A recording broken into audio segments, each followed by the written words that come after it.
Welcome to Super Easy Physics and Mathematics. This video is the part 2 of the review of IGCSE Physics Paper 2, Variant 3, October-November 2022, with Mr. Matthew. This part 2 covers questions 21 to 40. Question 21. The diagram shows the action of a thin converging lens on two rays of light. The rays are from the top of an object O. An inverted image I is formed. Which name is given to the distance RS? RS is the focal length.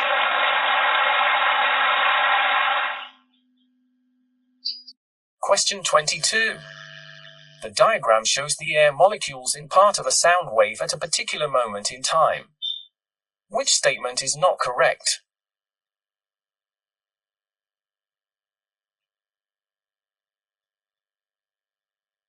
X is an example of longitudinal wave, so the molecules are vibrating along this direction horizontally, but it is not. D is wrong because D is referring to a transverse wave, where the waves try undergo vertical vibration.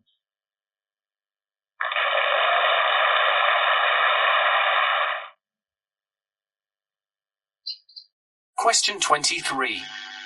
The speed of light in a vacuum is 3.0108 m or s. Which value is closest to the speed of light in air?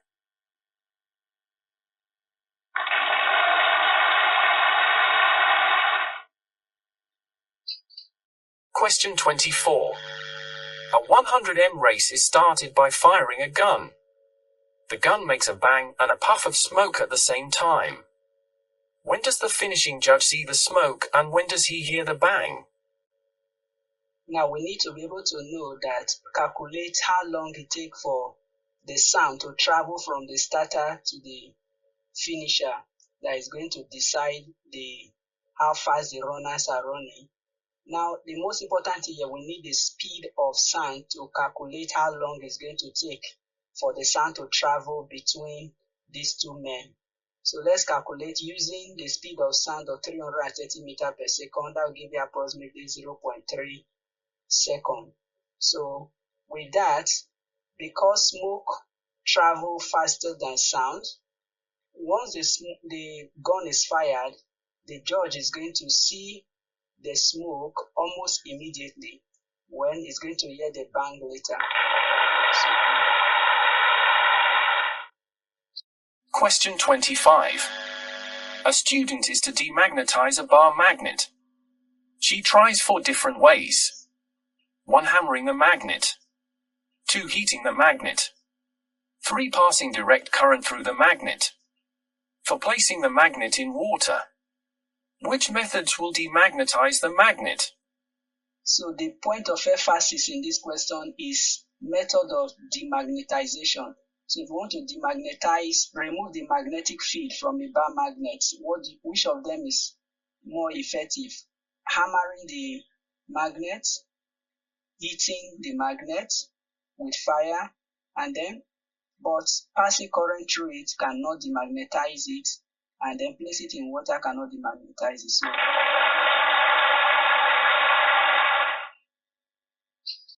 Question 26. 6A student is investigating a resistance wire. She measures the current in a 50 cm length of resistance wire. The student repeats the experiment using a 100 cm length of the same resistance wire. What is the effect of this change on the current in the circuit and on the resistance of the wire? One thing you should know, the resistance of a wire is directly proportional to the resistivity multiplied by the length of the wire divided by the cross-sectional area. So this is a formula for calculating the resistance of a wire. So from this formula, let's look at the relationship between resistance and the length of the wire that she's investigating. So resistance is directly proportional to length, which means the longer the wire, the larger the resistance, and then the bigger the resistance, the lower the current. So based on that, so when the effect of increasing the length will reduce the current and then increase the resistance.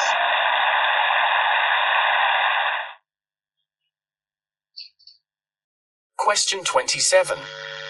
A resistor is connected to a cell so that there is a current from the positive terminal of the cell to the negative terminal. What causes the current in the resistor? The current in the circuit. So let's turn on the switch. The switch turn. So you see the electron, which are the circular blue with a negative sign on it. That is the electron flowing.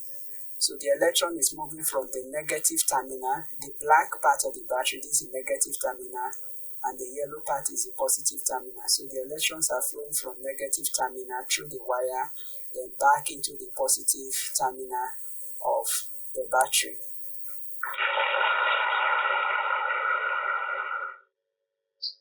Question 28.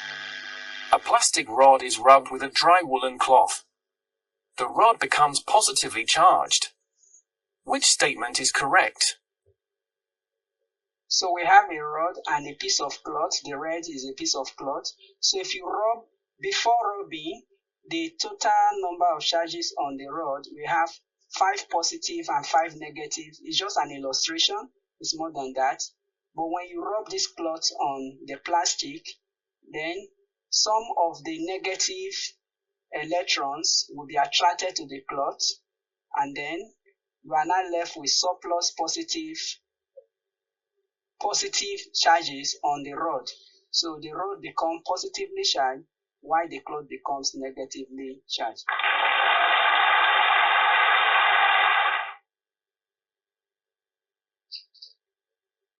Question 29. Which combination of the current in a resistor and the time for which it is present results in a charge of 240 coulomb passing through the resistor?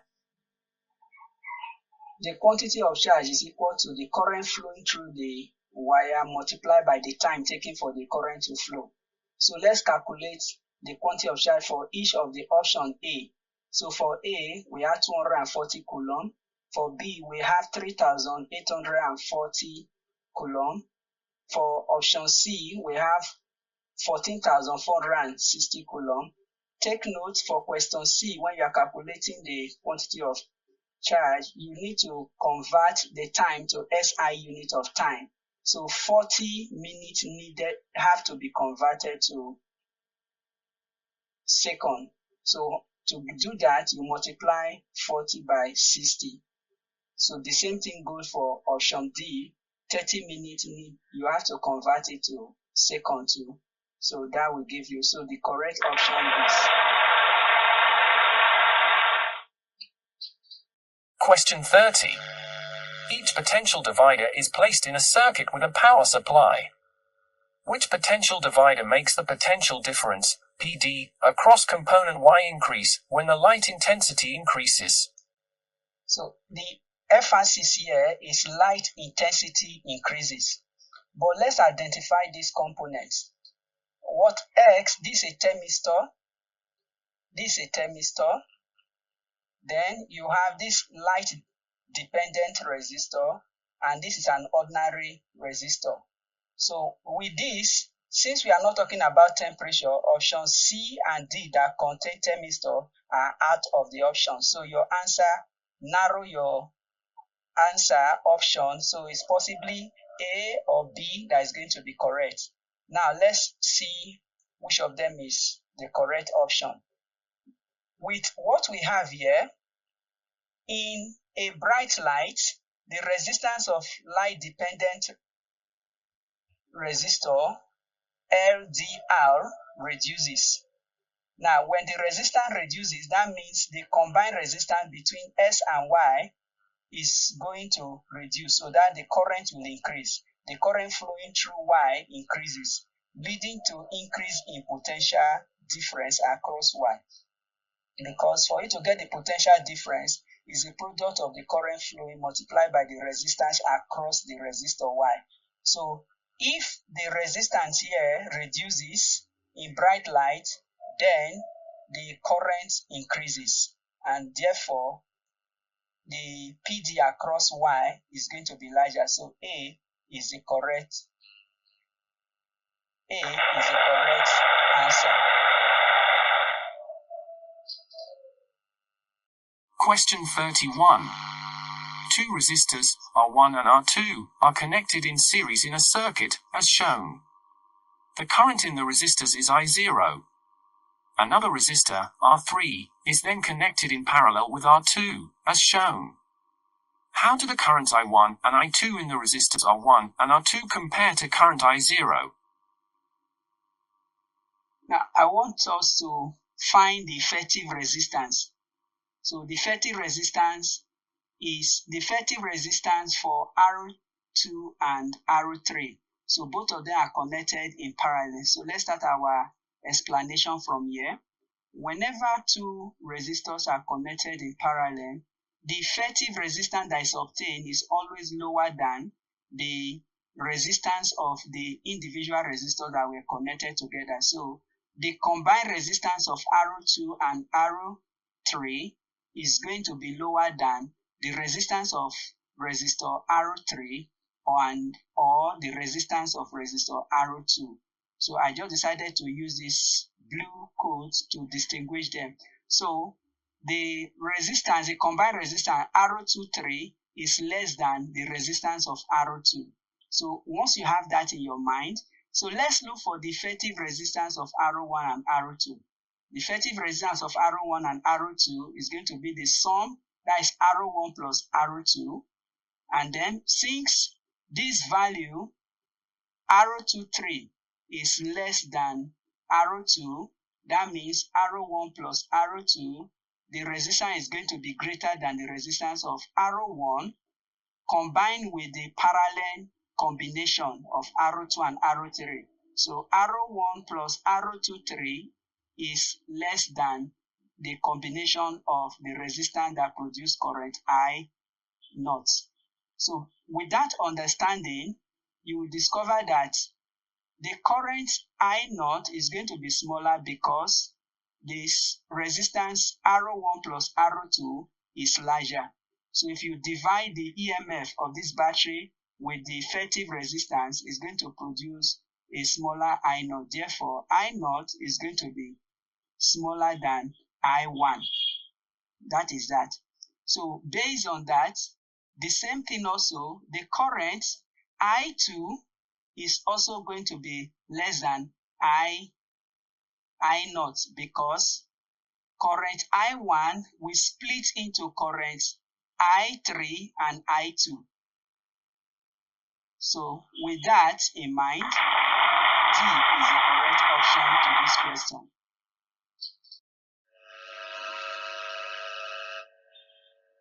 Question 32. The diagram shows a circuit containing a cell, a lamp, and two ammeters. The current reading on ammeter 2 is 0.20 A. What is the name for this type of circuit, and what is the reading on ammeter 1?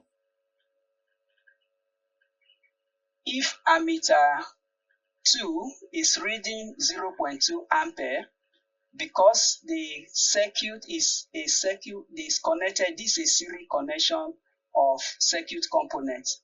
So the current flowing through series circuit is always the same. So therefore, the current that will be measured by ammeter 1 and ammeter 2 will be equal. So if the current through ammeter 2 is 0.2, therefore the current through ammeter 1 is also going to be 0.2. So series, the type of circuit is series, and then the current through ammeter 1 is also 0.2 ampere.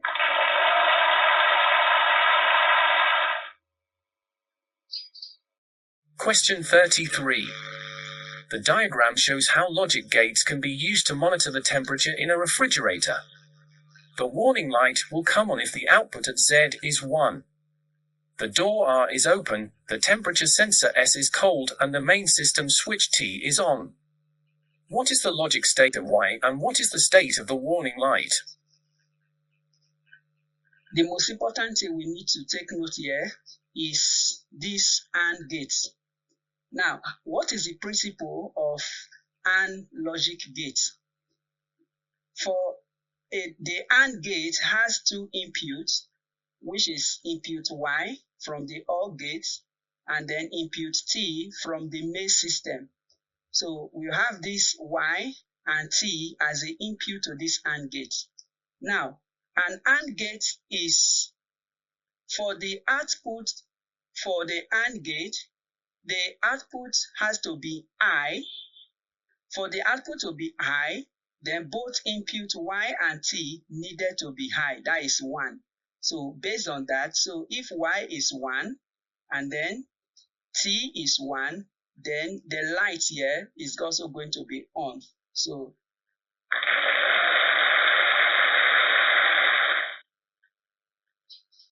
Question 34. For small compasses are placed around a solenoid. A current is now switched on in the solenoid. Which diagram shows possible new directions of the compass needles? to carry out the explanation, for you to have a better understanding of this, you can use the right-hand grip rule, or we can just use this diagram here. So if you look at it, let's look at this solenoid, the option D, from the point of this laser light. You will see that the light is going in the direction. Once the current is flowing in this direction, you see the laser light, according to the direction of the sign of the symbol X. So if the direction of current is going according to this symbol, that means that that is the south pole of the solenoid.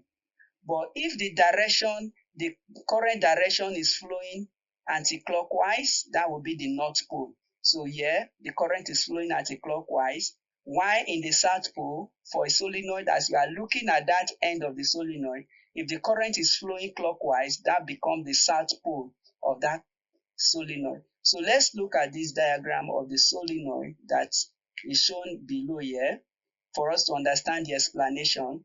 Now, the compass needle is going to point in the direction of the magnetic field.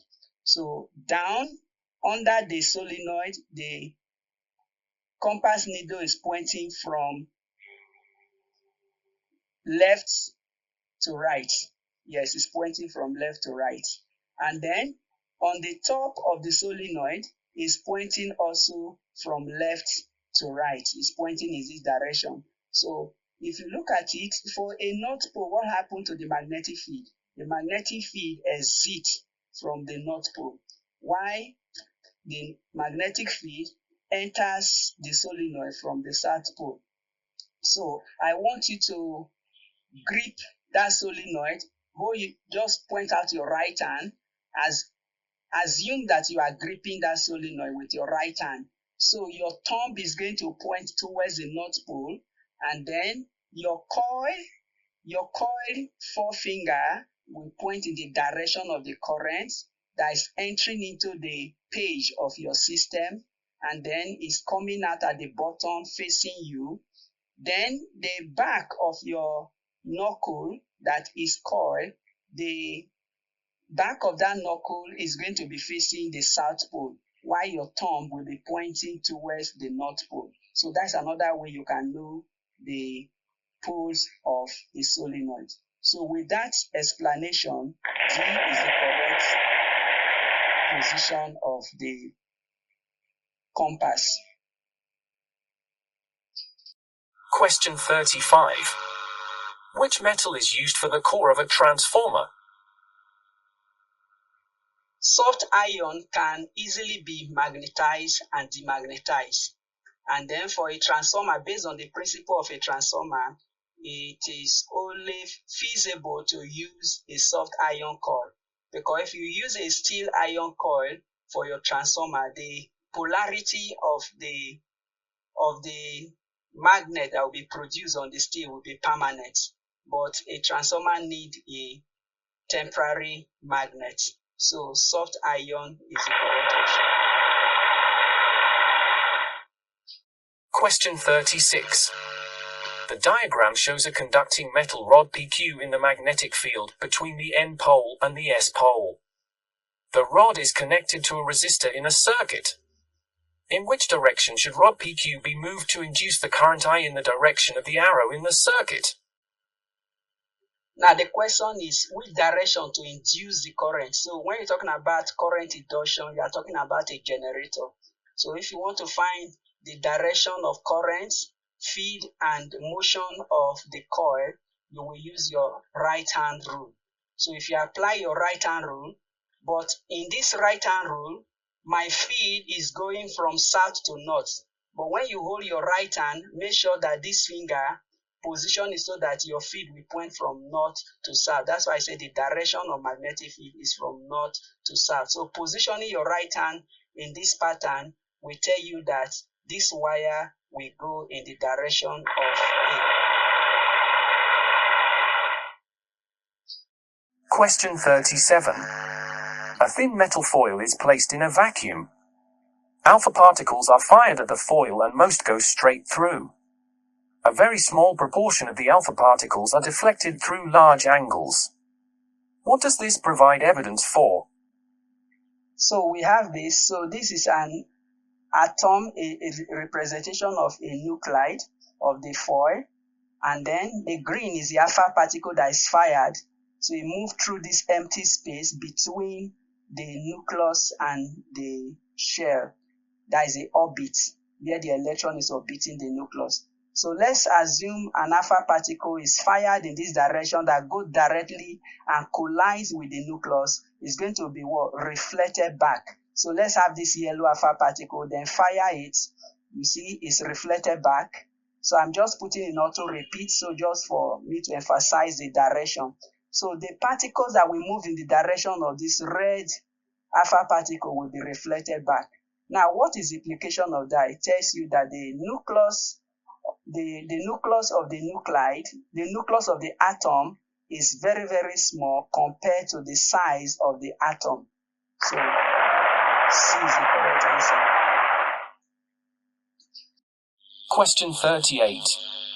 The table compares alpha radiation, beta radiation, and gamma radiation. Which row is correct? Exactly. C is the correct one because alpha particle have the most ionization. Then beta radiation is an electron atom, while gamma ray is an electromagnetic radiation.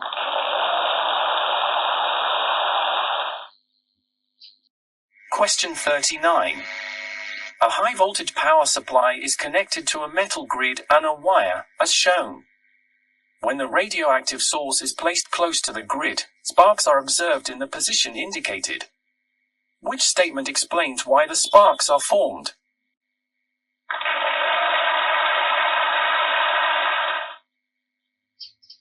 Question 40.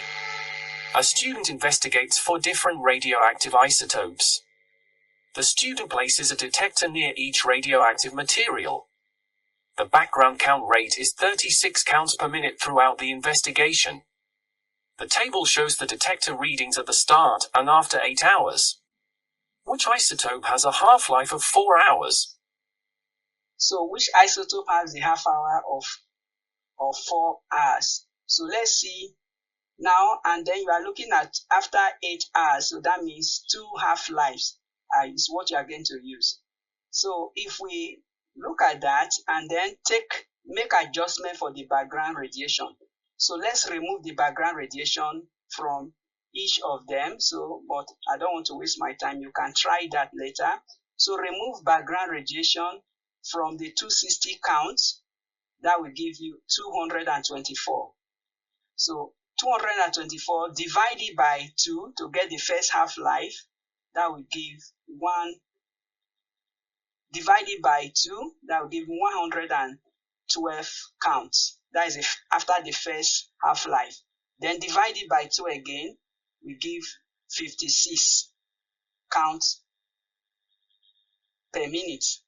Then, before you can determine the half-life of the particle, all you need to do, you have to add the background radiation adjustment before you track to determine the half-life of the particle. So add the background radiation again to 56, that will give 92 counts.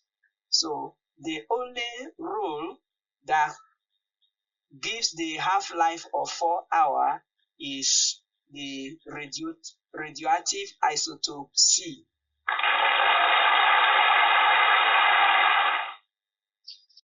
This is the end of part 2. If you have benefited from watching this video, like the video and subscribe to Super Easy Physics and Mathematics. Subscribe and we will help you to easily upgrade your performance to an A+. SEPAM is the solution to better